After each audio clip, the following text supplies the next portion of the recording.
Shalom Shalom Shalom. இந்த காலை வேளையில் சங்கீதம் 28ஆம் அதிகாரத்தை தியானிக்கும்படியாக நாம் கடந்து வந்திருக்கிறோம். முதலாவதாக நம் தலைகளை தாழ்த்தி தேவனை நோக்கி பார்ப்போம்.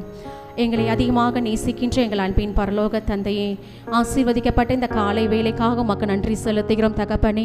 அப்பா, இப்பொழுதும் ஆண்டவரே அப்பா, சங்கீதம் 28ஆம் அதிகாரத்தை நாங்கள் தியானிக்கும்படியாக உம்முடைய சமூகத்தில் நாங்கள் கூடி வந்திருக்கிறோம் ஆண்டவரே. இப்பொழுதும் உம்முடைய வார்த்தைகள் எங்கள் மத்தியில் வெளிப்படும்படியாக எங்கள் தெய்வ ஆவியானவர் எங்கள் மத்தியில் நீர் அசைவாடுவீராக தகப்பனே. பிதாவின் சித்தம் எங்கள் மத்தியில் வார்த்தைகளாக வெளிப்படும்படியாக இந்த நாளிலும் எங்கள் ஆவி ஆத்மா சரீரத்தை அப்பா நீங்கள் பொறுப்படுத்திக் கொள்ளுங்க.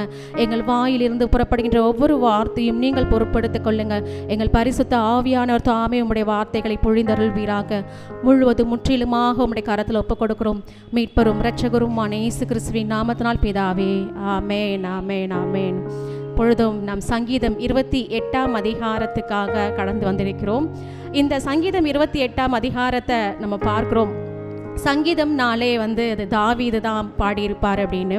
ஆனால் 150 சங்கீதங்கள் இந்த சங்கீதம் புத்தகத்தில் இடம்பெறுகிறது. அதில் முதலாவது 73 சங்கீதங்கள் தாவீது பாடியதாக கூறப்படுகிறது. அப்போது இந்த சங்கீதம் 28ஆம் அதிகாரமும் தாவீது பாடிய சங்கீதமாக காணப்படுகிறது. அப்போ தாவீது எப்படிப்பட்ட சூழ்நிலையில் இந்த சங்கீதத்தை பாடியிருக்கிறார் என்று பார்த்தால், தன்னை தானே சுற்றிலும் இருக்கிற மக்கள் வெறுக்கப்பட்ட ஒரு சூழ்நிலையில் அவர் இந்த சங்கீதத்தை பாடுவதாக காணப்படுகிறது. இந்த நாளில் நம்மையும் பார்க்கிறோம். அநேக சூழ்நிலைகளை மற்றவர்களாக புறக்கணிக்கப்பட்டவர்களாக காணப்படுகிறோம், மற்றவர்களாக வெறுக்கப்பட்ட சூழ்நிலை காணப்படுகிறோம். ஆனால் நம் தேவனை நோக்கி நம்முடைய மன்றாட்டை ஏறெடுக்கிறோமா இல்லையா என்று நாம் ஓய்த்து ஆராய்ந்து பார்க்கக்கூடிய ஒரு அதிகாரமாக இந்த சங்கீதம் 28ஆம் அதிகாரம் இருக்கிறது. இந்த சங்கீதம் 28க்கு நான் ஒரு தலைப்பு கொடுக்கிறேன். என் இதயம் தேவனையே நம்புகிறது. ஹல்லேலூயா. இன்னொரு தலைப்பும் கொடுக்கிறேன், தாவீதின் மன்றாட்டு மற்றும் துதித்தலின் சங்கீதம். 1 முதல் 5 வரை இதற்கு ஒரு தலைப்பு கொடுக்கிறேன். விண்ணப்பம் கேட்கும் வரை தேவனிடம் மன்றாடுங்கள். 6 - 7 வரை நம்முடைய நம்பிக்கைக்குரிய தேவனை துதியுங்கள். 8 - 9 வரை தொடர்ந்து மக்களுக்காக மன்றாடுங்கள். ஹல்லேலூயா. இந்த அதிகாரத்தில் நம்ம பார்க்கிறோம், தாவீது எப்படிப்பட்ட ஒரு சூழ்நிலையில் தேவனை நோக்கி தன்னுடைய மன்றாட்டை வைக்கிறார் என்று. தன்னால் எல்லாரும் சுற்றிருக்கிற எல்லாரும் வெறுக்கப்பட்ட ஒரு சூழ்நிலையில், அந்த வெறுக்கப்பட்ட சூழ்நிலை ஒரு தனிமைப்படுத்தப்பட்ட ஒரு சூழ்நிலையில் அவர் இந்த சங்கீதத்தை பாடியிருக்கிறார் என்று நாம் பார்க்கிறோம். அப்போது அந்த இடத்துல தாவீதின் இருதயம் மனிதர்களை நம்பவில்லை, தன்னை படைத்த தேவனாகிய கர்த்தரையே நம்புகிறது. அவர் தன்னுடைய விண்ணப்பத்தை கேட்கும் வரை நான் அவரையே நம்புவேன், அவரையே துதிப்பேன் என்று தன்னுடைய மன்றாட்டை தேவனை மாத்திரமே நோக்கி பார்ப்பதாக காணப்படுகிறது. முதலாவது வசனத்தை நான் வாசிக்கிறேன். என் கண்மலையாகிய கர்த்தாவே, உம்மை நோக்கி கூப்பிடுகிறேன். நீர் கேளாதவர் போல மௌனமாய் இராதேயும். நீர் மௌனமாய் இருந்தால் நான் குழியில் இறங்குகிறவளுக்கு ஒப்பாவேன். ஹல்லேலூயா. அப்போ இந்த இடத்துல பார்க்கிறோம், முதலாவது வார்த்தையே என் கண்மலையாகிய கர்த்தாவே. அப்போ இந்த நாளில் நாம் புறக்கணிக்கப்பட்ட சூழ்நிலையில், வெறுக்கப்பட்ட சூழ்நிலையில் நம்முடைய கண்மலை யார்? ஆண்டவராகிய இயேசு கிறிஸ்து மாத்திரமே நம்முடைய கண்மலையாக இருக்கிறார். இஸ்ரவேல் ஜனங்களுக்கு தாகம் தீர்த்த கண்மலையாக அவரே காணப்படுகிறார். அவர்களை வழி நடத்தின ஒரு கண்மலையாக காணப்படுகிறார். இன்றும் நம்முடைய வாழ்க்கையில் வழி தெரியாமல் சிக்கி தவித்து கொண்டிருக்கும் பொழுது அவரே நம்முடைய கண்மலையாக இருக்கிறார். ஆவிக்குரிய ஜீவ ஊற்றாக அவர் நம் கண்மலையாக காணப்படுகிறார். அப்போ தாவீது எப்படி தேவனை விசுவாசித்து இருந்தால், அவருடைய அன்பு தேவனிடத்தில் எப்படியாக இருந்தால், அந்த இடத்துல என் கண்மலையாக கர்த்தாவே என்று கூறியிருப்பார். அப்போ நம்மளுடைய இருதயம் யாரை நம்புகிறது? உலக பிரகாரமான மனிதர்களை நம்புகிறதா, இல்லை நம்முடைய கண்மலை ஆகிய கிறிஸ்துவை நம்புகிறதா என்று நாம் பார்க்க வேண்டும். அப்போ என் கண்மலை ஆகிய கர்த்தாவே, உம்மை நோக்கி கூப்பிடுகிறேன் என்று சொல்லப்படும்படியாக இருக்கிறது. சங்கீதம் 18:2 அதே தான் சொல்லப்பட்டிருக்கிறது. கர்த்தர் என் கண்மலையும் என் கோட்டையும் என் இரட்சகரும் என் தேவனும், நான் நம்பியிருக்கிற என் துருகமும் என் கேடகமும் என் இரட்சணிய கொம்பும் என் உயர்ந்த அடைக்கலமுமாயிருக்கிறார். ஹல்லேலூயா. அப்போ தாவீதோட இருதயம் ஆண்டவருக்குள்ளாக ஒரு விசுவாசத்தையும் மீறி ஒரு அன்பு, ஒரு ஐக்கியத்துக்குள்ளாக அவருடைய இருதயம் ஆண்டவருக்குள்ளாக காணப்படுகிறது. அப்படிப்பட்ட ஒரு ஐக்கியம் இருக்கும் பொழுது மாத்திரமே அந்த நம்புகின்ற இருதயம் வரும். இப்போ ஒரு ஆண்டவருக்கும் நமக்கும் அந்த உறவு இல்லை என்றால் அந்த அந்த நம்பிக்கை இருக்கிறாது, அந்த நம்பிக்கை என்ற விசுவாசம் இருக்காது. அப்போ இருதயத்தின் நிறைவினால் வாய் பேசும் என்று சொல்லப்பட்டது போல தாவீதின் இருதயம் முழுவதும் தேவனாகிய கர்த்தரை மாத்திரமே நம்பிக்கொண்டிருந்ததால் என் கண்மலையாகிய கர்த்தாவே என்று கூறும்படியாக இந்த வசனங்கள் காணப்படுகிறது. அப்போ நான் யாரை நம்பி இருக்கிறேன் என்று சொல்றாரு? ஆண்டவரையே நம்பி இருக்கிறேன், நான் மனிதர்களை கூப்பிடவில்லை, என் தேவனை நோக்கி நான் கூப்பிடுகிறேன் என்று சொல்லும்படியாக இருக்கிறது.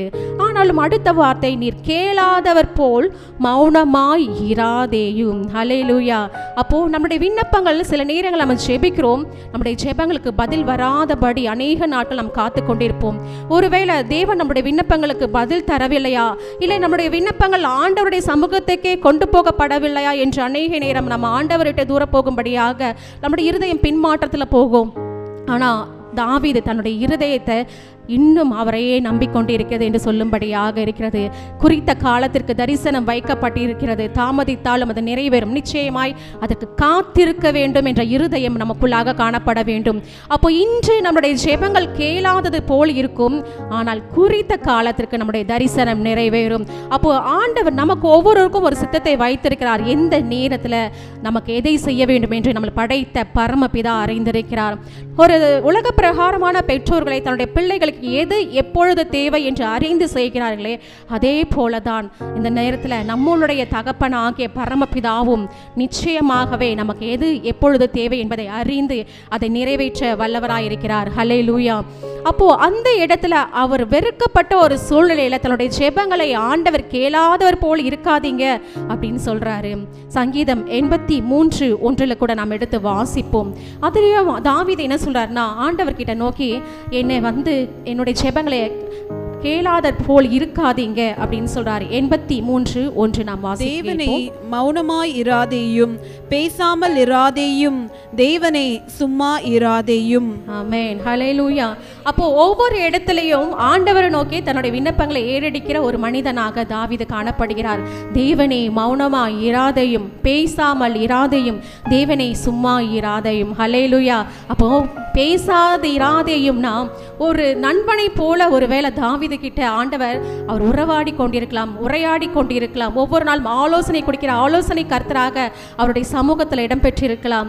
அப்போ அவர் சொல்றாரு, நான் அனைவரால் இந்த உலகத்தால் வெறுக்கப்பட்ட தள்ளப்பட்ட ஒரு சூழ்நிலையில் நான் தனிமையாக காணப்படுகிறேன், என் தேவனை நீரும் என்னை தள்ளிவிடாதேயும் என்று தன்னுடைய இருதயத்தை ஊற்றி ஜெபிக்கிறவர்களாக அந்த இடத்துல காணப்படுகிறார். அப்போ இந்த இடத்துல பார்க்கிறோம் அவருடைய உரையாடல் யாரை நோக்கி இருக்கிறதுனா தன்னுடைய தேவனாகிய கர்த்தரை நோக்கியே இருக்கிறது.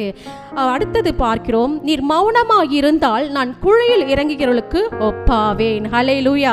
அப்போ தேவன் நம்மளுடைய ஜெபங்களுக்கு பதில் தரவில்லை என்றால் நாம் எப்படிப்பட்டவர்களாக இருப்போம் என்றால் குழியில் இறங்குகிறவர்களாக. இந்த நாளிலும் நாம் கிருபையால் ரட்சிக்கப்பட்டு அப்பா பிதாவே என்று கூப்பிடக்கூடிய ஒரு புத்திர ஸ்வீகாரத்தை உடையவர்களாக நாம் காணப்படுகிறோம். அது எதனால் வந்தது என்றால் தேவனுடைய சுத்த கிருபையினால வந்தது. அப்போ அப்படிப்பட்ட ஒரு கிருபையை தந்த தேவன் அவர் மௌனமாக இருந்திருந்தால் நாம் ரட்சிக்கப்படாமல் இருந்திருப்போம். அவருடைய பெரிதான கிருபையினால தான் நம்மளை ரட்சித்து அவருடைய பிள்ளைகளாக இன்று அவருடைய சமூகத்தில் நாம் காணப்படும்படியாக நின்று கொண்டிருக்கிறோம். ஒருவேளை ரட்சிக்கப்படவில்லை என்றால் அந்த படு பாதாள குழியாக நரகத்துக்குள்ளாக நாம் போயிருப்போம். அதை தான் தாவீது இங்கே வெளிப்படுத்துகிறார். தேவனே நீர் மௌனமாய் இருந்தால் நான் குழியில் இறங்குகிறவர்களுக்கு ஒப்பாவேன் என்று. இதையே நாம் பார்க்கிறோம். சங்கீதம் 143 வசனத்தை எடுத்து வாசித்தோமானால் அதிலையும் தாவீது என்ன சொல்றாருன்னா, ஆண்டவர் அவருடைய பதிலுக்கு, அதாவது விண்ணப்பத்திற்கு பதில் கொடுக்கவில்லை, அவருடைய விண்ணப்பத்திற்கு அவர் செவி கொடுக்கவில்லை, அவர் மௌனமாக இருந்தால் நான் குழியில் இறங்குகிற போல இருப்பேன் என்று சொல்லப்படுவதாக காணப்படுகிறது. நாம் வாசிப்போம். சங்கீதம் 143:7. கர்த்தாவே சீக்கிரமாய் எனக்கு செவி கொடும், என் ஆவி தோய்ந்து போகிறது, நான் குழியில் இறங்குகிறவர்களுக்கு ஒப்பாகாதபடிக்கு உமது முகத்தை எனக்கு மறையாதேயும். ஹல்லேலூயா. அப்போ இந்த இடத்துலையும் பார்க்கிறோம், இதுவும் தாவீது அந்த இடத்துல சொல்றாரு, கர்த்தாவே சீக்கிரமா எனக்கு செவி கொடும், என் ஆவி தொய்ந்து போகிறது. ஹல்லேலூயா. அப்போ நம்ம ஆவி எப்பொழுதும் யாரோட கனெக்ட் ஆகிருக்கணும்? பரிசுத்த ஆவியானவரோட நம்ம ஆவி கனெக்ட் ஆகிருக்கணும். அவரே நமக்குள்ளாக வாசம் செய்கிறார். நம்மளுடைய எல்லா சூழ்நிலைகளும் நமக்கு ஆலோசனை தந்து ஆலோசனை கர்த்தராக வழி நடத்துபவராக அவர் காணப்படுகிறார். ஒருவேளை ஆண்டவர் நமக்கு செவி கொடாமல் போய்விட்டால் நம்முடைய ஆத்துமாவும் ஆவியும் தொய்ந்து போகிறதாக காணப்படும். காணப்படுமாம்.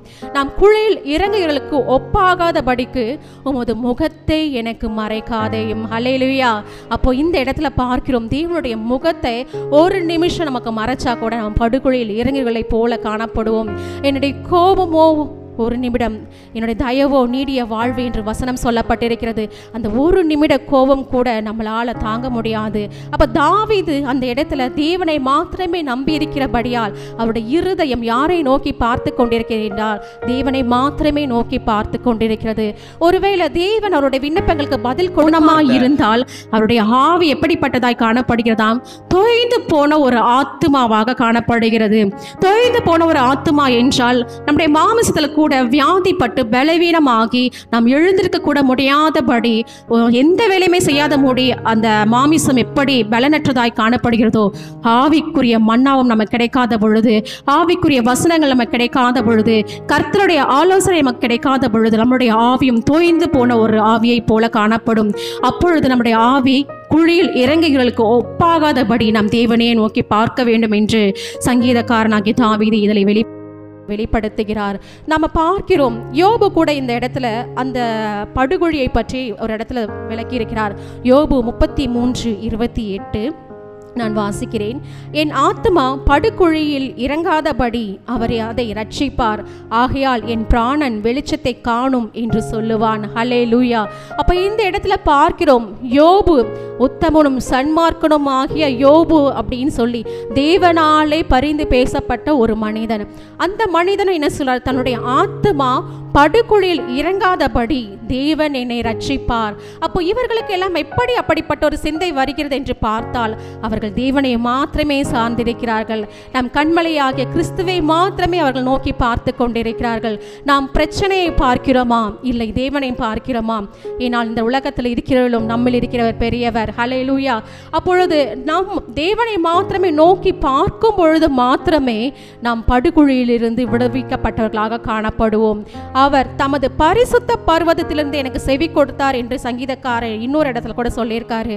அப்போ யோபு சொல்றாரு, என் பிராணன் வெளிச்சத்தை காணும் என்று சொல்வான். அப்ப அந்த படுகுழி எப்படி இருக்குன்னா அந்தகார இருள மூழ்கி இருக்கும்படியாக இருக்கும். நாம் தேவனை நம்பவில்லை என்றால் நம்முடைய வாழ்க்கும் அந்தகார இருள சூழப்பட்டதாக காணப்படும். நாம் தேவனை மாத்திரமே சார்ந்திருக்கும் பொழுது, அவரை மாத்திரமே நாம் நம்பி இருக்கும் பொழுது நம்முடைய வாழ்க்கை வெளிச்சத்தை காணும். ஹல்லேலூயா. இந்த நாள்ல நாமும் நம் கண்மலையாகிய கர்த்தரையே நோக்கி பார்ப்போம். அவர் மௌனமாக இருந்தாலும் நிச்சயமாக ஒரு நாள் மனதில் தருவார் என்று நாம் நம்பிக்கையோடு காத்திருப்போம். நம்ம 2வது வசனங்களை வாசிக்க கேட்போம். நான் உம்மை நோக்கி சத்தமிட்டு உம்முடைய பரிசுத்த சன்னதிக்கு நேராக கையெடுக்கையில் என் விண்ணப்பங்களின் சத்தத்தை கேட்டருளும். ஹல்லேலூயா. அப்போ இந்த இடத்துல என்ன சொல்ல? நான் உம்மை நோக்கி சத்தமிட்டு உம்முடைய பரிசுத்த சந்ததிக்கு நீராக கையெடுக்கையில். அப்போ யாரை நோக்கி அவர் கையெடுத்து ஜெபிக்கிறார் என்று பார்க்கிறோம்? கர்த்தரை மாத்திரமே அவர் கைகளை உயர்த்தி ஜெபித்து கொண்டிருக்கிறார். அப்போ நம்ம வேதாகமத்துல பார்க்கிறோம், அன்னாள் கூட தனக்கு குழந்தை இல்லாதபடி எல்லோரும் வெறுக்கப்பட்ட சூழ்நிலையில நம்ம பார்க்கிறோம். அன்னாள் எப்படிப்பட்ட சூழ்நிலையில் தன் இருதயத்தை ஆண்டவருடைய சமூகத்தில் ஊற்றி ஜெபித்தால் அவர் எப்படி வெற்றி பெற்றாள் என்று நாம் அனைவரும் அறிந்திருக்கிறோம். அப்போ நம்மளுடைய எல்லா அந்தகாரமான சூழலிலும் நம்முடைய பிரச்சனைகளிலும் நம் கண்மலையாகிய கர்த்தரை நோக்கி பார்த்து அவரை மாத்திரமே நாம் சத்தமிட்டு கூப்பிடும்படியாக நாம் காணப்படுகிறோம். நம்ம இந்த இடத்துல கூட பார்க்கிறோம், அவர் உம்முடைய பரிசுத்த சந்ததிக்கு நீராக கையெடுக்கையில். ஹல்லேலூயா. அப்போ தேவனை நோக்கி நாம் கைகளை உயர்த்தி ஜெபிக்கும் பொழுது மாத்திரமே அவர் நம்முடைய விண்ணப்பத்தை கேட்டருளும் தேவனாயிருக்கிறார். அப்போ நம்ம ஆராதிக்கும் பொழுது எப்படிப்பட்டவர்களை ஆராதிக்கணும்? ஆவியோடும் உண்மையோடும் தேவனை தொழுது கொள்ள வேண்டும் என்று வேதவசனம் சொல்லுகிறது. நாம் வெறும் வார்த்தைகளால் உதடுகளினால் அளப்பக்கூடாதபடி தேவனை நாம் முழு உள்ளத்தோடும் முழு இருதயத்தோடும் நாம் தேவனை ஆராதிக்க வேண்டும். ஹல்லேலூயா. சங்கீதம் 5:7 நாம் வாசிக்க கேட்போம்.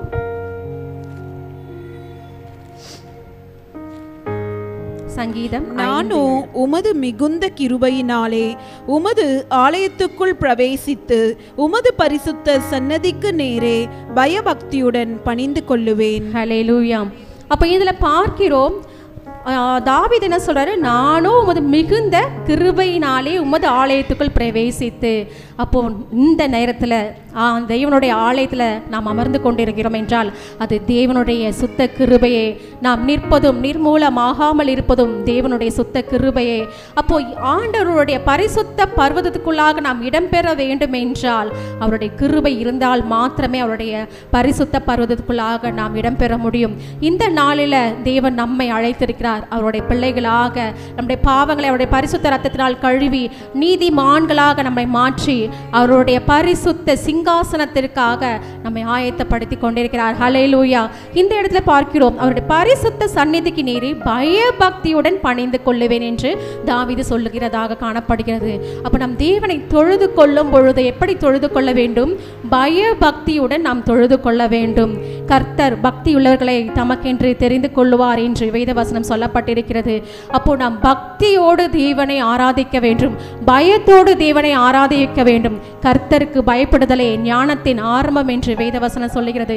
அப்பொழுது நாம் உலக பிரகாரமான ஞானம் அல்ல, கர்த்தருடைய ஞானத்தை பெற வேண்டும் என்றால் கர்த்தருக்கு பயப்படுகிற பயம் நமக்குள்ளாக இருக்க வேண்டும். நாம் முழு இருதயத்தோடு பயத்தோடு ஆவி ஆத்மா சரீரத்தை தேவனுக்கு நேராக ஒருமித்து நாம் ஜெபிக்கிறவர்களாக காணப்பட வேண்டும். நம் கைகளை தேவனுக்கு நேராக உயர்த்தி ஜெபிக்கிறவர்களாக காணப்பட வேண்டும். நாம் மேலும் வாசிக்கலாம் 3ஆம் வசனம். அயலானுக்கு சமாதான வாழ்த்துதலை சொல்லியும் தங்கள் இருதயங்களில் பொல்லாப்பை வைத்திருக்கிற துன்மார்க்கரோடும் அக்கிரமக்காரரோடும் என்னை வாரிக்கொள்ளாதேயும். ஹல்லேலூயா.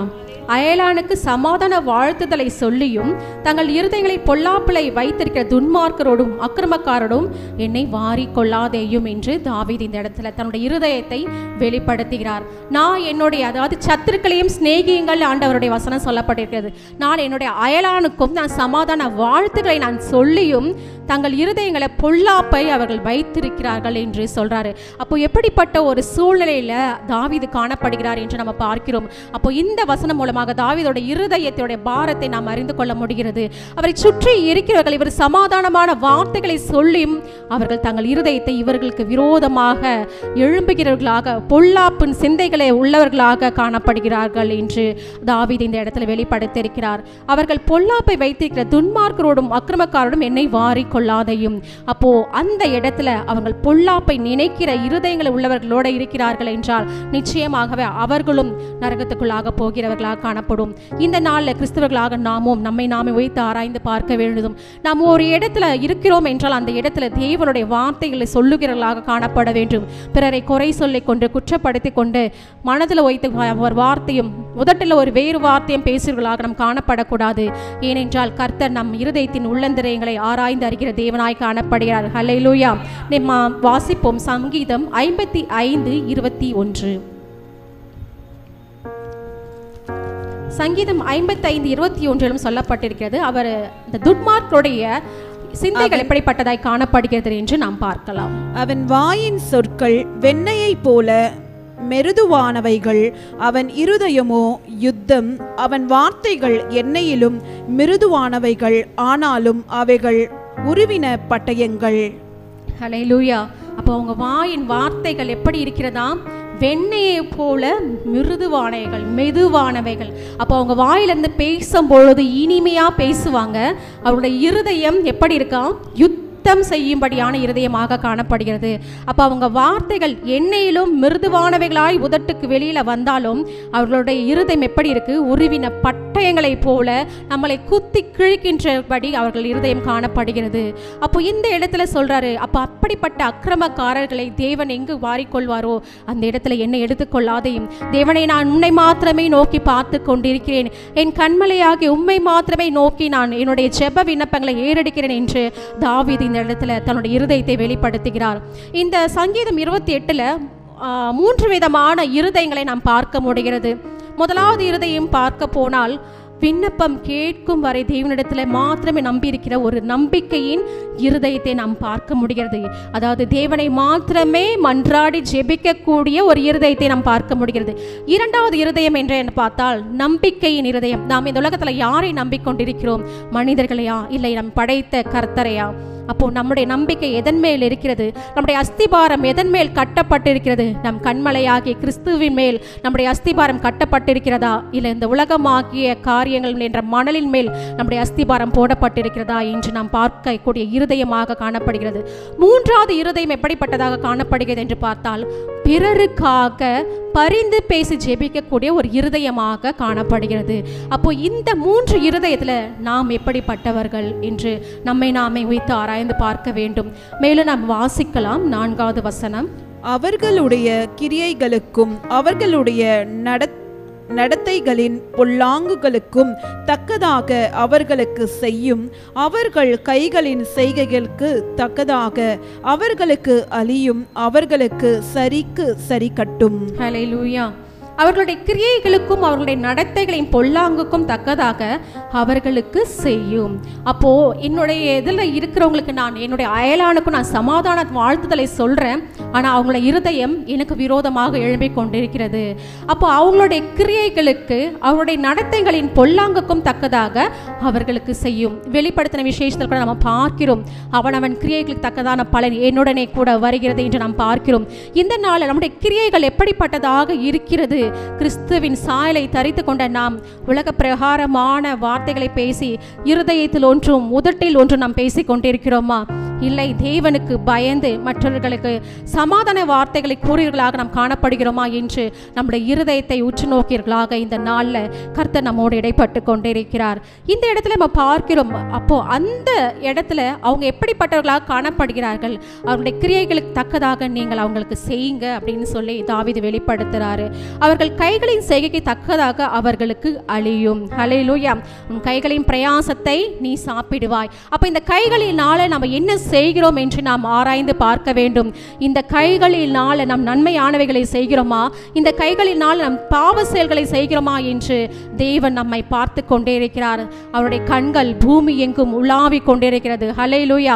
தாவீது ஒரு இடத்துல சொல்லியிருக்காது, நான் வானத்தில் ஏறினால் நீர் அங்கேயும் இருக்கிறீர், பூமியின் தாழை இறங்கினால் நீர் அங்கேயும் இருக்கிறீர், உமக்கு மறைவாக நான் எங்கே போவேன் என்று. ஹல்லேலூயா. அப்போ நமக்கு ஆண்டவருக்கு தெரியாது என்று நாம் இருதயத்தில் நினைக்கிற நினைவுகளை கூட தேவன் அறிந்திருக்கிறார். அப்போ நாம் நினைக்கிற ஒவ்வொரு சிந்தைகளுக்கும், நாம் பேசுகிற ஒவ்வொரு வார்த்தைகளுக்கும், நாம் செய்கிற ஒவ்வொரு செய்கைகளுக்கும் நிச்சயமாகவே ஆண்டவர் அதற்கேற்ற பலனை தருவீர்களாக காணப்படுகிறார். அவர்களுக்கு சரிக்கு சரி கட்டும். ஹல்லேலூயா. அப்ப இந்த இடத்துல பார்க்கிறோம், அவர்கள் என்ன செய்கிறார்கள் என்று பார்த்தால், அவர்கள் தீமையான காரியங்களை நினைத்து கொண்டிருக்கிறார்கள். நான் அவர்களுக்கு சமாதானமான வார்த்தைகளை சொல்லியும் அவர்கள் எனக்கு விரோதமாக எழும்பிக் கொண்டிருக்கிறார்கள் என்று அந்த இடத்துல தாவீது தன்னுடைய இருதயத்தை ஊற்றுகிறார். மேலும் வெளிப்படுத்தின விசேஷம் 18:6 நாம் எடுத்து வாசிப்போம். வெளிப்படுத்தின விசேஷம் 18:6. அவள் உங்களுக்கு பலனளித்தது போல நீங்களும் அவளுக்கு பலனளியுங்கள். அவளுடைய கிரியைகளுக்கு தக்கதாக அவளுக்கு இரட்டிப்பாக கொடுத்து தீருங்கள். அவள் உங்களுக்கு கலந்து கொடுத்த பாத்திரத்தினாலே இரட்டிப்பாக அவளுக்கு கலந்து கொடுங்கள். ஹல்லேலூயா. அப்போ இந்த இடத்துல பார்க்கிறோம், அவங்க உங்களுக்கு என்ன பலன் அளித்திருக்காங்களோ நீங்களும் அவங்களுக்கு அந்த பலன் அளிக்க போறீங்க. நாமல்ல, நம் கர்த்தராக இயேசு கிறிஸ்துவே அதற்கேற்ற பலனை தருகிறவர்களாக மீண்டும் ராஜாதி ராஜாவாக 1000 அரசாட்சியில் நம்மோடு நாம் அவரோடு வீற்றிருக்க போகிறோம். ஹல்லேலூயா. அப்போ இந்த நாளில் நம் நினைவுகளும் செய்கைகளும் பரிசுத்தமாக காணப்பட வேண்டும். நம் கைகளின் கிரியைகளும் பரிசுத்தமாக காணப்பட வேண்டும். நம் நினைவுகளும் பரிசுத்தமாக காணப்பட வேண்டும். உலகம் நம்மை வெறுத்தாலும் தேவன் நம் பட்சத்தில் இருக்கிறார் என்பதை நாம் மறந்துவிடக்கூடாது. உன் தாய் மறந்தாலும் நான் உன்னை மறப்பதில்லை என்று சொன்ன தேவன் நம் கண்மலையாகிய கிறிஸ்துவாய் நம்மோடு இருக்கிறார். நம் ஜீவ தண்ணீருக்கான தாகத்தோடு இருக்கும் பொழுது அவர் கண்மலையை பிளந்து அவர் ஜீவ தண்ணீரை கொடுப்பவராக காணப்படுகிறார். ஹல்லேலூயா. மேலும் நாம் வாசிப்போம் 5வது வசனம். அவர்கள் கர்த்தருடைய செய்கைகளையும் அவர் கரத்தின் கிரியைகளையும் கவனியாதபடியால் அவர்களை இடித்து போடுவார், அவர்களை கட்டமாட்டார். ஹல்லேலூயா. அப்போ அவர்கள் கர்த்தருடைய செய்கைகளிலும் அவர் கரத்தின் கிரியைகளிலும் கவனியாதபடியால், அப்போ பொல்லாங்கு செய்கிறவர்கள், தீய சிந்தனை உடையவர்கள் ஆண்டவரை நோக்கி பார்ப்பதில்லை என்று இந்த இடத்துல தாவீது வெளிப்படுத்துகிறார். அப்போ அவர்களை கரத்தின் கிரியைகளை அவர் கவனியாதபடியால், நம்ம கூட பார்க்கிறோம் இஸ்ரவேல் ஜனங்கள் எகிப்தில் அடிமைத்தனத்தில் இருந்த பொழுது தேவன் அவர்களை கிருபையாய் மீட்டு கானான் தேசத்துக்குள்ள கொண்டு வந்த போது அநேக தரம் அவர்கள் என்ன பண்ணாங்க, தேவனை நோக்கி பார்க்காதபடி பின்மாற்றத்தில் போயிருந்தார்கள். அதனால எத்தனையோ பேர் அவர்கள் மத்தியில் இழந்திருக்காங்க. ஏன் கானான் தேசத்துக்கு முன்பாக பிரவேசிக்கு முன்பாக நிறைய பேர் மரணத்தை சந்திக்க ஏற்பட்டிருக்கிறது. அப்போ இந்த நாளில் கர்த்தர் நம்ம கரத்தின் கிரியைகளை நாம் நினைக்கக்கூடியவர்களாக காணப்பட வேண்டும். ஏனென்றால் இந்த நாளில் கூட நம்ம பார்க்கிறோம், அந்த இஸ்ரவேல் ஜனங்கள் எகிப்து தேசத்தின் அடிமைத்தனத்திலிருந்து அவங்க வரதை இந்த நாள் வரைக்கும் அவங்க வந்து பஸ்கா பண்டிகையாக கொண்டாடுகிறார்கள். ஏனென்றால் நம் பிற்கால சந்ததிகளுக்கும் தேவன் செய்த நன்மைகளை நாம் சாட்சியாக எடுத்து கூற வேண்டும். இந்த நாளில் தேவன் நம்முடைய வாழ்க்கையில் எத்தனையோ நன்மைகளை செய்திருப்பார். அது நம்மளோட மாத்திரமே போகக்கூடாது, நம் சந்ததிகள் வழியாக நாம் சொல்லும் பொழுதுதான் அவர்களும் கர்த்தருக்குள்ளாக ஆசீர்வதிக்கப்படுவார்கள், அவர்களும் கர்த்தருக்குள்ளாக நிலைநிற்கப்படுவார்கள் என்று நாம் பார்க்கிறோம். அப்போ அவர்கள் தேவனுடைய கரத்தின் செய்கைகளை கவனியாமல் போனால் நம்முடைய சந்ததிகளும் எங்கே செல்வார்கள்? அப்போ இந்த நாளில் நம்ம வாழ்க்கையில தேவன் எந்தெந்த அற்புதங்களை செய்திருக்கிறார், எந்தெந்த செய்கைகளை ஆண்டவர் சாட்சியாக மாற்றிக்கொண்டு நம்மை ரட்சித்திருக்கிறார் என்றதை நம் பிள்ளைகளுக்கு அனுதினமும் சாட்சியாக சொல்ல வேண்டும். அவர்கள் பிள்ளைகளின் பிள்ளைகளுக்கு சொல்லும் பொழுதுதான் அவர்கள் கர்த்தரை கவனித்து பார்ப்பார்கள், கர்த்தர் செய்த கிரியைகளை அவர்கள் கவனித்து பார்ப்பார்கள். அவர்கள் கர்த்தரை விட்டு ஒரு நாளும் விலகாதபடி ஒவ்வொரு நாளும் கர்த்தரை நோக்கி பார்க்கிற பிள்ளைகளாக அவர்கள் காணப்படுவார்கள். ஹல்லேலூயா. அவர்களை இடித்து போடுவார், அவர்களை கட்டமாட்டார். அப்போ இதுல பார்க்கிறோம், கடைசி 2 வார்த்தைகள் சொல்லப்பட்டிருக்கிறது. துன்மார்க்கரை கர்த்தர் இடித்து போடுவார். ஹல்லேலூயா.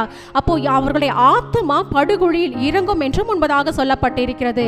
யோபு 34:26 நம்ம வாசிக்கலாம். நான் வாசிக்கிறேன். அவர்கள் அவரை விட்டு பின்வாங்கி அவருடைய எல்லா வழிகளையும் உணர்ந்து கொள்ளாமல் போனபடியினாலும், நம்ம பார்த்திருக்கிறோம் யோபுவோட சிநேகிதர்கள் என்ன பண்றாங்க, யோபுவை அந்த சூழ்நிலைகள்லாம் கடந்து வரும் பொழுது அவர்களை குற்றப்படுத்தும்படியாக காணப்படுகிறார்கள். அவர்கள் என்ன பண்றாங்க, அவங்களுடைய மனைவி தேவனை தூஷித்து நீ உயிரை விடு என்று அந்த உணர்வை கொண்டு வரும்படியாக பிசாசானவன் அந்த இடத்துல அவர்களுடைய மனைவியை வஞ்சித்து பேசுகிறான். நம்ம ஏதேன் தோட்டத்தில் கூட ஏவாளை வஞ்சித்து ஆதாம் பாவம் செய்யும்படியாக கொண்டு போனான். அப்போ யாரு ஆண்டவருடைய கிரியைகளை கவனியாதபடி இருக்கிறார்களோ, அவர்கள் செவி கொடுக்காதபடி இருக்கிறார்களோ, நாம் சாத்தானின் வார்த்தைகளுக்கு செவி கொடுக்கிறவர்களாக காணப்படுவோம். ஹல்லேலூயா. அப்போ இந்த நாள்ல கர்த்தர் நமக்கு செய்த நன்மைகளை நாம் ஒவ்வொரு நாளும் தியானிக்க வேண்டும். அவருடைய வசனங்களை நம் இருதயம் என்ற கற்பலகையில நாம் எழுதி கொள்ள வேண்டும். அப்பொழுது நாம் தேவனுடைய வழியில ரட்சிக்கப்பட்டவர்களாக நமக்கு பிற்பாடு வருகிற சந்ததிகளும் நம்முடைய கரத்தின் கிரியைகளை அல்ல, தேவனுடைய கரத்தின் கிரியைகளை பார்ப்பவராக கவனிப்பவர்களாக காணப்படுவார்கள். இல்லை என்றால் அவர்களும் துன்மார்க்கர்கள் கூட்டத்தில் இடித்து போடப்படும்படியாக தேவனால் அழித்து போடப்படும்படியாக காணப்படுவார்கள். நம்ம மேலும் வாசிப்போம். சங்கீதம் 28:6 வசனம். கர்த்தருக்கு ஸ்தோத்திரம், அவர் என் விண்ணப்பங்களின் சத்தத்தை கேட்டார். ஹல்லேலூயா. அப்போ இதுவரை நம்ம பார்த்திருக்கிறோம், தேவனுடைய சமூகத்தில் தன்னுடைய இருதயத்தை ஊற்றி தன்னுடைய மன்றாட்டு ஜெபத்தை அவர் வைப்பவராக நாம் பார்த்திருக்கிறோம். இந்த 6-7க்கு நான் ஒரு தலைப்பு கொடுத்தேன், நம்முடைய நம்பிக்கைக்குரிய தேவனையே துதியுங்கள். அப்போ அவருடைய நம்பிக்கை யாரிடத்துல இருந்தது? தாவீதோட நம்பிக்கை தன் கண்மலையாகிய கிறிஸ்துவின் மாத்திரம் மேலேயே இருந்துச்சு. அப்போ அந்த இடத்துல சொல்றார், கர்த்தருக்கு ஸ்தோத்திரம், அவரின் விண்ணப்பங்களின் சத்தத்தை கேட்டார். ஹல்லேலூயா. இந்த நாளில் நம்முடைய விண்ணப்பங்கள் கேட்கப்படாமல் இருக்கிறது என்று நம் கர்த்தரை விட்டு தூர போகிறவர்களாக காணப்படக்கூடாது. நிச்சயமாகவே முடிவு உண்டு, உன் நம்பிக்கை வீண் போகாது என்று ஆண்டவர் இன்று நம்மோடு உரையாடி கொண்டிருக்கிறார். நாம் வாசிப்போம். சங்கீதம் 69:33. நான் வாசிக்கிறேன். கர்த்தர் எளியவர்களின் விண்ணப்பத்தை கேட்கிறார், கட்டுண்ட தம்முடையவர்களை அவர் புறக்கணியார். ஹல்லேலூயா. அப்போ எளியவர்களின் விண்ணப்பத்தை கேட்கிற தேவன் நம்முடைய தேவன். நாம் எந்தெந்த காரியங்களை கட்டப்பட்டவர்களாக காணப்படுகிறோமோ அவர் அந்த கட்டுக்களை உடைத்தெறிகிறவராக, அவை நம்மை புறக்கணியாத தேவனாக நம் மத்தியில் வீற்றிருக்கிறார். அப்போ கர்த்தருக்கு ஸ்தோத்திரம் என்று அந்த இடத்துல தாவீது சொல்லுகிறார். நான் எக்காலத்திலும் கர்த்தரையே ஸ்தோத்திரிப்பேன் என்று வேத வசனத்தில் சொல்லப்பட்டிருக்கிறது. நம்முடைய ஒவ்வொரு செய்கைகளிலும் ஆண்டவருக்கு நன்றி நிறைந்த இருதயத்தோட அவரை ஸ்தோத்திரம் செய்ய வேண்டும் என்று நாம் பார்க்கிறோம். அவர் விண்ணப்பங்களின் சத்தத்தை கேட்டார். அப்போ அந்த நம்பிக்கை எதனால் வந்தது தாவீதுக்கு? தேவனோடு அவருக்கு இருந்த ஒரு ஐக்கியம், தேவனோடு அவருக்கு இருந்த ஒரு அன்பின் வெளிப்பாடே அந்த நம்பிக்கையின் விசுவாசமாக காணப்படுகிறது. ஒருவேளை ஆண்டவர் என்னுடைய விண்ணப்பத்தை கேட்கல, எனக்கு பதில் தரல அப்படின்னு அவர் தூர போல, என் தேவன் எனக்கு என் விண்ணப்பத்தை கேட்டார், அவருக்கு நன்றி என்று அவருக்கு ஸ்தோத்திரம் செலுத்துபவர்களாக காணப்படுகிறார். அப்போ இந்த நாளில் இந்த வசனங்கள் நம்மோடு இடைப்பட்டு கொண்டிருக்கிறது. நம்முடைய காரியங்கள் வாய்த்தாலும் வாய்க்காவிட்டாலும் ஆண்டவர் கொடுத்த யாவற்றிற்காகவும் நாம் நன்றி செலுத்துவர்களாக காணப்பட வேண்டும். ஹல்லேலூயா. நாம் மேலும் வாசிப்போம் 7வது வசனம். கர்த்தர் என் பலனும் என் கேடகுமாய் இருக்கிறார், என் இருதயம் அவரை நம்பி இருந்தது, நான் சகாயம் பெற்றேன், ஆகையால் என் இருதயம் களிகூறுகிறது, என் பாட்டினால் அவரை துதிப்பேன். ஹல்லேலூயா. இதுல பார்க்கிறோம், யார் பலனாய் இருந்தாரு? அவருடைய கேடயமா, அவருடைய பட்டயமா? இல்லை, கர்த்தரே என் பலமும் அவரே கேடகமுமாய் இருக்கிறார் என்று தாவீது சொல்லுகிறார். அவருடைய இருதயம் யாரை நம்பி இருந்தது? தேவனையே நம்பி இருந்தது. நான் சகாயம் பெற்றேன். அப்போ விசுவாச அறிக்கையாக அந்த இடத்துல தாவீது அந்த இடத்துல வெளிப்படுத்துகிறார். மேலும் நம் சங்கீதம் 30:11 கூட நாம் வாசிக்கலாம். என் புலம்பலை ஆனந்த களிப்பாக மாற பண்ணினீர், என் மகிமை அமர்ந்திராமல் உம்மை கீர்த்தனம் பண்ணும்படியாக நீர் என் இரட்டை கலைத்து போட்டு மகிழ்ச்சி என்றும் கட்டினால் என்னை இடை கட்டினீர். ஹல்லேலூயா. அப்போது நம்ம வாழ்க்கையில் காணப்படுகிற எல்லா புலம்பலையும் தேவன் இந்த நாளில் ஆனந்த களிப்பாக மாற்றுவார். ஹல்லேலூயா. அப்போ என் மகிமை அமர்ந்திராமல் உம்மை கீர்த்தனம் பண்ணும்படியாக, மகிமையான தேவனுடைய சாயலை தரித்து கொண்ட நாமும் அவருடைய மகிமைக்குள்ளாக பிரவேசிக்க போகிற நாமும் எப்படி இருக்க வேண்டுமா? ஒவ்வொரு நாளும் தேவனை ஸ்தோத்திரம் செய்து அவரை கீர்த்தனம் பண்ணுகிறவர்களாக நாம் காணப்பட வேண்டும். என் இரட்டை களைந்து போட்டு மகிழ்ச்சி என்னும் கட்டினால் என்னை இடை கட்டினீர் என்று நாம் பார்க்கிறோம். நம்முடைய இரட்டை என்றால் நம்முடைய துக்கம், நம்முடைய வேதனை, நம்முடைய செய்கைகளின் நிமித்தம் அநேக பாடுகள். அப்போ இதையெல்லாம் ஆண்டவர் என்ன பண்ணார்? ஆனந்த களிப்பாக மாற்றினார். ஹல்லேலூயா. அப்போ அந்த கசப்பான ஒரு காடியை கொடுக்கும் பொழுது ஆண்டவர் ஒரு இனிப்பான ஒரு மதுரத்தை கொடுக்கும்படியாக இந்த இடத்துல அவருடைய வார்த்தைகள் நம்மளோடு இடைப்பட்டு கொண்டிருக்கிறது. இந்த நாளில் நம்முடைய வாழ்க்கையில் எத்தனையோ கசப்பான காரியங்கள் இருக்கலாம். சுற்றி எல்லாரும் நம்ம வெறுத்த சூழ்நிலை நாம் காணப்படுகலாம். நம்முடைய நம்பிக்கைக்குரிய நட்சத்திரமாக ஆண்டவராக இயேசு கிறிஸ்து இன்று நம்மோடு உரையாடி கொண்டிருக்கிறார். அவருடைய வார்த்தைகள் நம்ம மத்தியில் கடந்து வந்து கொண்டிருக்கிறது. இந்த நாளில் யாரெல்லாம் நம்பிக்கை இல்லாதபடி காணப்படுகிறோமோ நம்ம மத்தியில் ஆண்டவருடைய வார்த்தைகள் இடைப்பட்டு கொண்டிருக்கிறது. அப்போ தாவீதோட விசுவாசத்தின் அறிக்கையாக அவர் வெளிப்படுத்தி கொண்டிருக்கிறார். அப்போ கர்த்தர் என் பலனும் என் கேடகுமாய் இருக்கிறார், என் இருதயம் அவரையே நம்பி இருந்தது, நான் சகாயம் பெற்றேன், ஆகையால் என் இருதயம் களி கூறுகிறது, என் பாட்டினால் அவரை துதிப்பேன். ஹல்லேலூயா. அப்ப இந்த நாள்ல நம்ம ஒவ்வொரு நாளும் தேவனுடைய சமூகத்தில் அவரை துதித்து பாடுகிறவர்களாக நாம் காணப்பட வேண்டும். தேவனிடத்துல நன்றி நிறைந்தவர்களாக காணப்பட வேண்டும். அப்பொழுதுதான் தேவனுக்கும் நமக்குமான ஒரு ஐக்கியம் வளரும். அந்த ஐக்கியம் என்றால் என்ன அப்படின்னா, ஒரு உறவுக்குள்ளாக நாம் கடந்து போக முடியும். தேவனிடத்துல நாம் உறவோடு இருக்கும் பொழுதுதான் நிச்சயமாக தேவன் நம்முடைய விண்ணப்பங்களுக்கு பதில் தருகிற தேவனாய், நம்மோடு உரையாடுகிற தேவனாய் காணப்படுகிறார். இந்த வசனத்தோட முதலாவது வசனத்தை கூட நம்ம வாசிச்சோம். என் கண்மலையாகிய கர்த்தாவை உம்மை நோக்கி கூப்பிடுகிறேன் என்று அந்த இடத்துல தாவீது சொல்லியிருக்கிறார் என்றால் அவருடைய நம்பிக்கையின் விசுவாசத்தின் அடிப்படையில் அவர் அந்த சங்கீதத்தை பாடியிருக்கிறார். ஹல்லேலூயா. மேலும் 8வது வசனத்தை 9வது வசனத்தை வாசிக்கலாம். கர்த்தர் அவர்களுடைய பலன், அவரே தாம் அபிஷேகம் பண்ணினவனுக்கு அரணான அடைக்கலமானவர். 9. தேவரீர் உமது ஜனத்தை ரட்சித்து உமது சுதந்திரத்தை ஆசிர்வதியும், அவர்களை போஷித்து அவர்களை என்றென்றைக்கும் உயர்த்தி அருளும். ஹல்லேலூயா. அப்ப இந்த இடத்துல பார்க்கிறோம், கர்த்தர் அவர்களுடைய பலன், அவரை தாம் அபிஷேகம் பண்ணினனுக்கு அரணான அடைக்கலமானவர். ஹல்லேலூயா. அப்போ நம்முடைய பலன் யாரு? ஆண்டவராகிய இயேசு கிறிஸ்து. நம்முடைய எல்லா பலவீனத்தின் மத்தியில் அவருடைய பரிபூரண பலன் நம்மை ஆளுகை செய்யும். அப்போ இந்த இடத்துல தாவீதோட பலன் யார் என்று பார்த்தால் கர்த்தரே அவர்களுடைய பலனாய் இருக்கிறார். அவர் அபிஷேகம் பண்ணினவர்களுக்கு அரணான அடைக்கலமானவர் என்று கூறப்பட்டிருக்கிறது.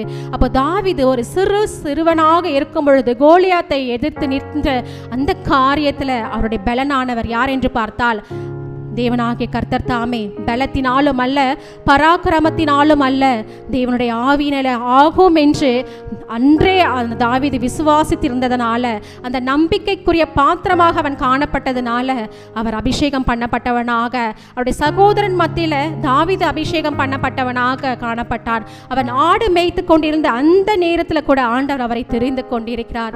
ஏனென்றால் அந்த ஆடு மேய்த்து கொண்டிருந்த அந்த நேரத்தில் கூட ஆண்டவரை மாத்திரமே நோக்கி துதித்து பாடிக்கொண்டிருந்த ஒரு சிறுவனாக காணப்பட்டான்.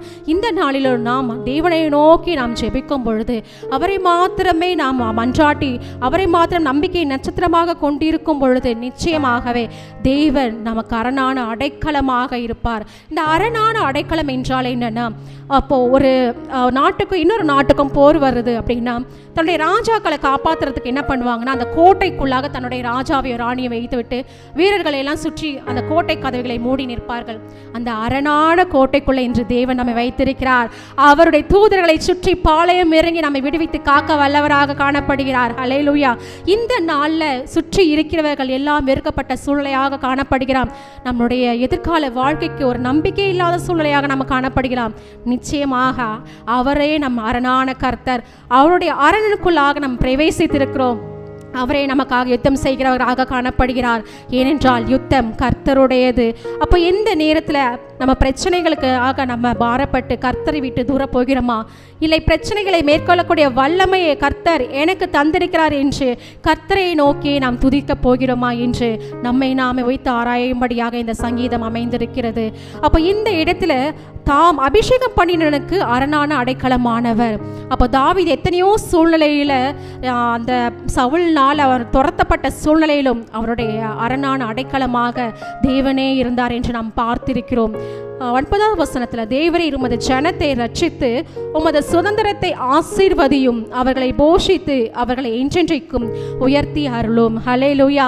நம்ம இதுவரையும் பார்த்திருக்கிறோம், என்னை சுற்றி இருக்கிற ஜனங்கள் எனக்கு விரோதமாக எழும்புகிறார்கள், என்னை சுற்றி இருக்கிற ஜனங்கள் என்னை வெறுக்கிறார்கள், நான் வெறுக்கப்பட்ட ஒரு சூழ்நிலை இருக்கிறேன், தேவனே உம்மை நோக்கி என் கைகளை உயர்த்துறேன், நீங்க தான் என்னை ரட்சிக்கணும் அப்படின்னு ஜெபித்த தாவீது இந்த கடைசி 9வது வசனத்தில் மக்களுக்காக மன்றாடுகளாக காணப்படுகிறார். அப்போ இந்த நாளில் நாம் எப்படி காணப்பட வேண்டும்னா, தொடர்ந்து நம்முடைய தேசத்துக்காக மன்றாடுகளாக, நம்முடைய மக்களுக்காக மன்றாடுகளாக, நம் சபைக்காக மன்றாடி ஜெபிப்பவர்களாக காணப்பட வேண்டும். அப்போ மன்றாட்டின் ஆவியை இன்னைக்கு தேவன் நமக்கு தந்துள்ள வேண்டும் என்று நாம் ஜெபிக்க வேண்டும். அப்போ இந்த இடத்துல பார்க்கிறோம், தேவனே உம்முடைய ஜனத்தை ரட்சித்து, அப்போ இந்த நாளில் நம் தேசத்திற்காக நாம் ஜெபிக்கிறவர்களாக, நம்முடைய ஜனங்களுடைய ரட்சிப்புக்காக நாம் திறப்பின் வாசலில் நின்று ஜெபிக்கிறவர்களாக நாம் காணப்பட வேண்டும். உமது சுதந்திரத்தை ஆசீர்வதியும். அப்போ வானமும் பூமியும் கர்த்தருடையது. அப்போ நமக்கு ஆண்டவர் அளவில்லாத ஆசீர்வாதத்தை வைத்திருக்கிறார். நாம் கேட்கும் பொழுது நிச்சயமாகவே தேவன் அதை நமக்கு தந்தருள்வார் என்று நாம் விசுவாசிக்க வேண்டும். ஏனென்றால் கேட்கிறவன் எவனும் பெற்றுக்கொள்ளுவான். ஹல்லேலூயா. அப்போ இந்த உலகம் முழுவதும் ரட்சிக்கப்படாத ஜனங்கள், பின்மாற்றத்தில் போன ஜனங்கள் ஆண்டவர் இடத்துல சமூகத்தில் வர வேண்டும் என்றால், அவருடைய ஐக்கியத்துக்குள்ளாக வர வேண்டும் என்றால், நாம் ஒவ்வொரு இடத்துக்கும் சென்று சுவிசேஷம் சொல்ல முடியாவிட்டாலும் நாம் தேவனிடத்தில் மன்றாட்டி ஜெபிக்கக்கூடியவர்களாக நாம் காணப்பட வேண்டும். ஏனென்றால் இந்த இடத்துல நம்ம பார்க்கிறோம், தாவீது தன்னுடைய மக்களுக்காக பரிந்து பேசி ஜெபிக்கிறவனாக காணப்படுகிறான். அப்போ அந்த பரிந்து பேசும் மன்றாட்டு ஆவி இன்று கர்த்தர் நமக்கு தந்துள்ள வேண்டும் என்று நாம் தேவனிடம் வாஞ்சிப்போம். அவர்களை போஷித்து அவர்களை என்றென்றைக்கும் உயர்த்தி அருளும். ஹல்லேலூயா. அப்போ இந்த நாளில் நம்முடைய ஜனங்களுக்காக, நம்மளுடைய விசுவாச குடும்பங்களுக்காக, நம்முடைய சபைகளுக்காக, நம்முடைய ஊழியத்திற்காக நாம் ஜெபிப்பவர்களாக நாம் காணப்பட வேண்டும். இந்த இடத்துல நம்ம பார்த்திருக்கிறோம், தாவீதோட இருதயம் கர்த்தராகிய கன்மலையை மாத்திரமே நோக்கி பார்த்து கொண்டிருக்கிறது. ஆனால் இந்த நாளில் நம்முடைய இருதயம் தோய்ந்து போய், நம்முடைய ஆத்மா தோய்ந்து போய் காணப்படும் பொழுது நம் கவலைகளை குறித்தே நாம் மேன்மை பாராட்டி கொண்டிருக்கிறோமா, இல்லை கர்த்தரை குறித்து நாம் மேன்மை பாராட்டி கொண்டிருக்கிறோமா என்று நாம் பார்க்க வேண்டும். இன்றைய தினத்திற்காக நாம் கவலைப்படாதபடி நேற்றைய தினத்திற்காக நாம் நன்றி சொல்பவர்களாக நாம் காணப்பட வேண்டும். நிச்சயமாகவே கர்த்தர் நம் கண்மலையாகிய கர்த்தர் நம்மை ஆசீர்வதிப்பார். அவருடைய அரணான கோட்டைக்குள்ளாக நம்மை வைத்து ஒவ்வொரு நாளும் நம்மை பலப்படுத்தி கிறிஸ்துவினாலே எல்லாவற்றையும் செய்ய எனக்கு பலனுடைய வேத வசனத்தின்படி கர்த்தர் தாமே நம்மை ஒவ்வொருவரையும் பலப்படுத்துவாராக. ஷாலோம். நாம் கர்த்தரை நோக்கி ஜெபிக்க போகிறோம். தேவன் தான் நமக்கு அடைக்கலமாக இருக்கிறார். தேவன் தான் நம்முடைய ஜெபத்துக்கு பதில் கொடுக்கிறவராக இருக்கிறார். தேவன் தான் நம்மளை கண்ணோக்கி பார்க்கிறவராக இருக்கிறார். நம்மளை கண்மலை ஆக கத்தர் இருதயத்தின் ஆழ்ந்து நம்ம கத்தரை நோக்கி நம்ம பார்க்கலாமா? ஆண்டவரை நோக்கி நம்ம பாட போறோம். ஆண்டவரே, உம்மை நம்பி வந்திருக்கிறப்பா, என்னுடைய ஜெபங்களுக்கு நீர் பதில் கொடும், என் விண்ணப்பங்களுக்கு செபி கொடும் என்று கத்தரை நோக்கி எனக்கு நம்ம இருதயத்தில் என்ன விண்ணப்பங்கள் ஏக்கங்கள் இருக்கலாம், எந்த விதமான காரியம் இருந்தாலும் இன்னைக்கு நம்ம கத்தரை நோக்கி நம்ம செபிக்கலாமா?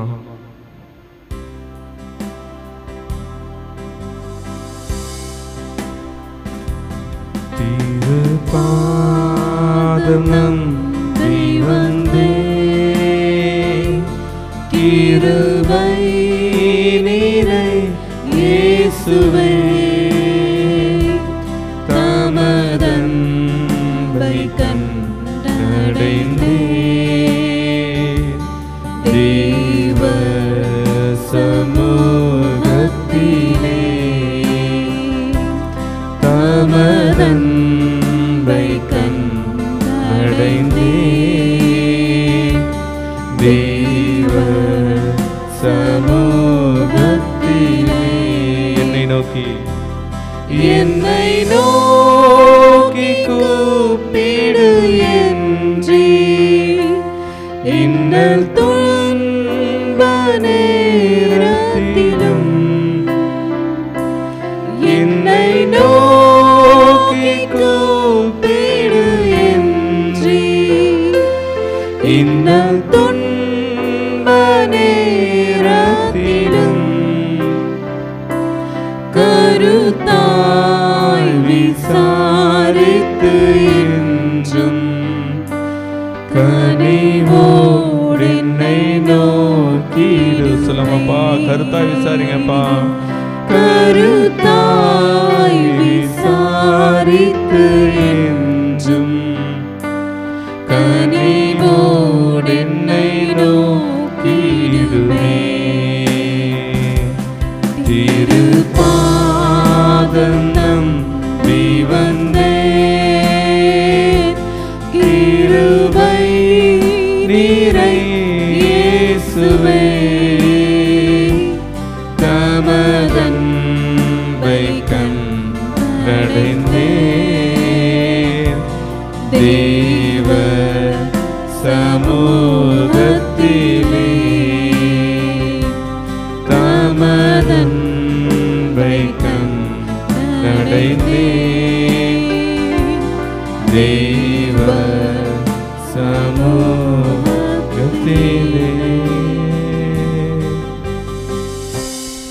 அப்பா பிதாவே, இதோ இந்த காலை வேளையில கூட தகப்பனே அப்பா, அநேக வார்த்தைகள் மூலமா அப்பா நீங்கள் பேசினமைக்காக உமக்கு நாங்கள் நன்றி செலுத்துகிறோம் தகப்பனே.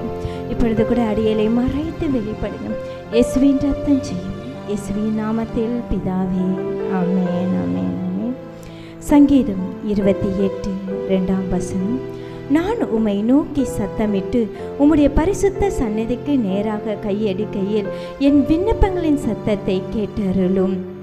இந்த வசனத்தில் பார்க்கிறோம், தாவீது ராஜா தேவனுடைய பரிசுத்த சந்நிதிக்கு முன்பாக வந்து அவரோட விண்ணப்பத்தை எல்லாவற்றையும் தேவனுக்கு தெரியப்படுத்துகிறார் என்று. நாமும் கூட எத்தனையோ பிரச்சனைகள் நமக்கு இருந்தாலும் நாம் யாரிடத்தில் போல் சொல்லுவோம்? நம் குமுறலை அழுகையும் யாரிடத்தில் சொல்வோம்? ஆனால் நமக்கு ஒரு நம்பிக்கை உண்டு. நம்முடைய தேவன் எல்லாவற்றுக்கும் அவர் பெரியவராய் இருக்கிறார். நமக்கு உதவி செய்ய ஆண்டவராகிய இயேசு கிறிஸ்து இருக்கிறார் என்று அந்த நிச்சயத்தோடு நாம் ஒவ்வொரு நாளும் நாம் வாழ வேண்டும். அவர் சந்நிதிக்கு முன்பாக நாம் கடந்து வந்து அவருக்கு முன்பாக நாம் தெரியப்படுத்தும் போது அவர் எல்லாவற்றுக்கும் பதில் கொடுக்க அவர் வல்லவராய் இருக்கிறார். இந்த நாளிலும் நம் விண்ணப்பத்தையும் எல்லாவற்றையும் நாம் தேவனுக்கு நாம் தெரியப்படுத்தலாமா? முடிந்தவர்கள் நாம் அவருக்கு முன்பாக நாம் கடந்து வந்துடலாம். அப்பா, எங்களோட குமரல் எல்லாவற்றையும் நாங்கள் தெரியப்படுத்துகிறோம் என்று இந்த நாளில் நம்மளோட பிரச்சனைகளையும் போராட்டங்களையும் அப்பா நம்ம ஆண்டவருக்கு நாம் தெரியப்படுத்தலாம். முடிந்தவர்கள் ஒரு ஸ்டெப் முன்பாக நம்ம கடந்து வரலாம். Thank you Jesus, thank you Jesus. அப்பா, இந்த நாளில் எங்களுக்கு பலனாக நீங்கள் வாங்கப்பா. எங்கள் சுயத்தில் நாங்கள் இருந்தோம் என்றால் இப்பொழுது எங்கள் நம்பிக்கை எல்லாவற்றையும் நாங்கள் உங்கள் பக்கமாக திருப்புறோம் அப்பா. இந்த நாளில் நம்ம அவரிடத்துல ஒப்பு கொடுக்கலாமா? Thank you Jesus, thank you Jesus, thank you Jesus. உம்மை ஊக்கமாய் நோக்கி பார்த்தேன், உண்மையாய் வெட்கம் அடையேன். உம்மை ஊக்கமாய் நோக்கி பார்த்தேன், உண்மையாய் வெட்கம் அடையேன். தமது முக பிரகாசம் தினமும் என்னில் வீசிடுவே. தமது முக பிரகாசம் தினமும் என்னில் வீசிடுவே. திருப்பாதம் நம்பி வந்தேன், கிருபை நீரை இயேசுவே. தமதன்பை கண்டடைந்தேன், தேவ சமூகத்திலே. தமதன்பை கண்டடைந்தேன், தேவ சமூகத்திலே.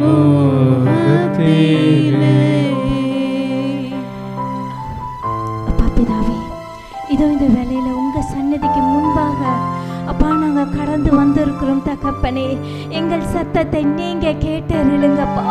இதோ தாவீது எப்படி உமக்கு நேராக கடந்து வந்து உம் சன்னதிக்கு நேராக கடந்து வந்தாரோப்பா, அதுபோல இந்த வேலையில தகப்பனே உமக்கு நேராக உம் பரிசுத்த சன்னதிக்கு நேராக நாங்கள் இந்த வேலையில கடந்து வந்திருக்கிறோம் அப்பா. எங்கள் விண்ணப்பத்தை அப்பா உமக்கு முன்பாக நாங்கள் வைக்கிறோம் அப்பா. எங்கள் பிரச்சனைகள் அப்பா இதோ கர்த்தாவே அநேகமாய் இருக்கிறது தகப்பனே. அப்பா உமக்கு நேராக நாங்கள் தெரியப்படுத்துகிறோம் தகப்பனே. அப்பா நீங்க அப்பா எங்கள் மத்தியில கடந்து வாங்கப்பா, எங்கள் மத்தியில நீங்க கடந்து வாங்கப்பா. எங்களோட பிரச்சனைக்கு சொல்யூஷன் நீங்க தாங்கப்பா. எங்களுக்கு பலனாய் நீங்க வாங்கப்பா. இந்த வேலையில கர்த்தாவே உம்மிடத்துல நாங்க தெரியப்படுத்துகிறோம் அப்பா, உம்மிடத்துல நாங்க தெரியப்படுத்துகிறோம் தகப்பனே. ஆவியானவரே அப்பா உங்க வல்லமை இந்த இடத்துல இறங்கட்டும் அப்பா. உங்க வல்லமை இறங்கட்டும் அப்பா, உங்க வல்லமை இறங்கட்டும் அப்பா. உங்க தேவ பிரசன்னம் இந்த இடத்துல இறங்கட்டும் அப்பா. ஆவியானவரே அப்பா உம்மிடத்துல நாங்க நன்றியோடு ஸ்தோத்திரிக்கிறோம் தகப்பனே, நன்றியோடு ஸ்தோத்திரிக்கிறோம் ராஜா. என் தேவாதி தேவனே, உம்மிடத்துல எங்கள் விண்ணப்பத்தை ஏறெடுக்கிறோம் அப்பா, எங்கள் குமரலை ஏறெடுக்கிறோம் அப்பா. உமக்கு நாங்கள் தெரியப்படுத்துகிறோம் அப்பா. எங்க சத்தத்தை கேட்டருளுங்க அப்பா. எங்க குமரலை எங்க அழுகைய உமக்கு நாங்க தெரியப்படுத்துகிறோம் அப்பா. ப்ளீஸ் அப்பா, அப்பா நீங்க வாங்க, நீங்க வாங்கப்பா. இதை மேற்கொள்ள எங்களுக்கு பலன் இல்லப்பா, இதை மேற்கொள்ள எங்களுக்கு பலன் இல்லப்பா. இதோ இந்த நேரத்தில் ஒரு தீர்க்க தரிசனம் செய்யலாம். நம்ம கரங்களை நேராக அவருக்கு நேராக உயர்த்தலாமா? எங்க கரங்களை உமக்கு நேரா நாங்க உயர்த்துகிறோம் அப்பா. உங்க பலனை எங்களுக்கு ஊற்றுங்க. எங்கள் சத்தத்தை நீங்க கேளுங்க, எங்க விண்ணப்பத்தை நீங்க கேளுங்கப்பா. ஆவியானவரே எங்களை பலப்படுத்த நீங்க வாங்க, எங்களை பலப்படுத்த நீங்க வாங்க. எங்கள் குமரலை நீங்க கேளுங்க. ஓ ரிகா பாபா பாபா பாபா பா ஷபர ரபர ரபர ரபர ரபர ரபர ரபர ரபர ரபர ரபர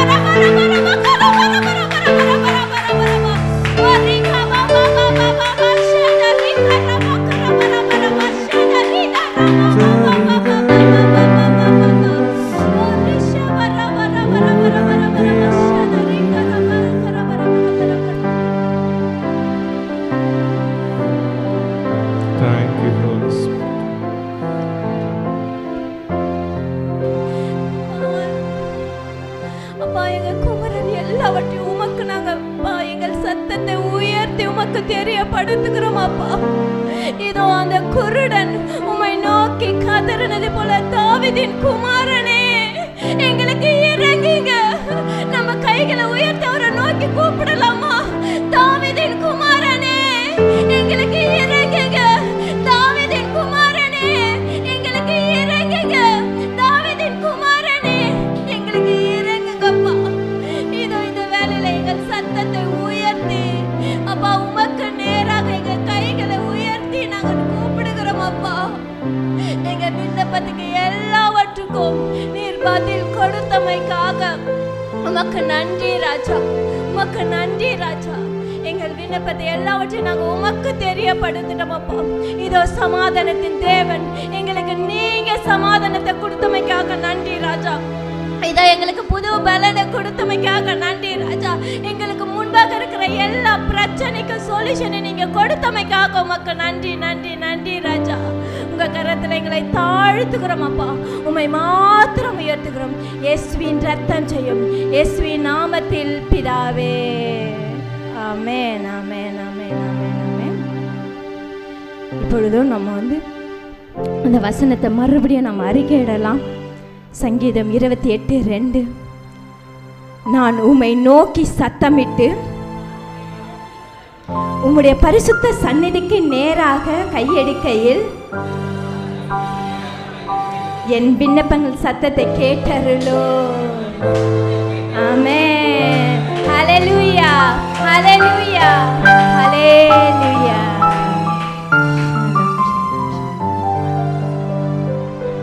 கடைசி ஆசீர்வாதத்தின் நேராக கைகளை விரித்துக் கொள்ளும். ஈவரக்கா அடோனாய் வயீஷ்மரக்கா. கடைசி ஆசீர்வாதத்தின் நேராக கைகளை விரித்துக் கொள்வோம். ஈவரக்கா அடோனாய் வயீஷ்மரக்கா. யா ஏ அடோனாய் பனவ் அலகா விஹுனக்கா. ஈஷா அடோனாய் பனவ் அலகா. வயசம் லக்கா ஷாலோம். வயசம் லக்கா ஷாலோம். கர்த்தருடைய ஆசீர்வாதத்தை காக்க கடவர். கர்த்தர் முகத்தின் மேல் பிரகாசிக்க பண்ணி மேல் கிருபையா இருக்கிறார். கர்த்தர் முகத்தின் மேல் பிரசன்னமாக்கி உனக்கு சமாதானம்